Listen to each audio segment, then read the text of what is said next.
26শে March স্বাধীনতা দিবস।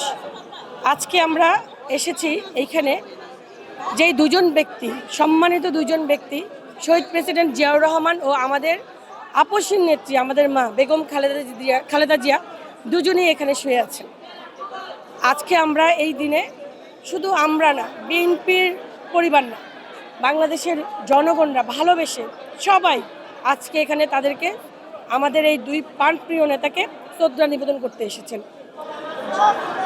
আর আজকের স্বাধীনতা দিবসের তাৎপর্য আসলে বলে তো আর বোঝানো যাবে না, কারণ এই দিনটি আমাদের জন্য খুব বিশেষত্ব আছে। বিশেষ করে শহীদ প্রেসিডেন্ট জিয়াউর রহমান যখন কালুরঘাট বেতার কেন্দ্র থেকে স্বাধীনতার ঘোষণা দিয়েছিলেন, সেটা আমাদের জন্য অবশ্যই খুবই তাৎপর্য রাখে, কারণ স্বাধীনতা দিবসটা কিন্তু এইভাবেই এসেছে। বিগত দিনে আমরা এসেছি, হয়তোবা আমরা যখন এসেছি আমাদেরকে ধাওয়া দিয়েছে, পুলিশ দিয়ে পেটানো হয়েছে, তারপরেও কিন্তু আমাদের যে সিনিয়র নেতৃবৃন্দরা সবাই কিন্তু এসেছে। এই জায়গায় আসা কিন্তু কেউ বন্ধ করেনি, যুদ্ধ করে তারপরেও এসেছে, মার খেয়ে তারপরেও কিন্তু এসেছে। কারণ এই জায়গার তাৎপর্য কিন্তু আমাদের কাছে অনেক বেশি, অনেক বেশি।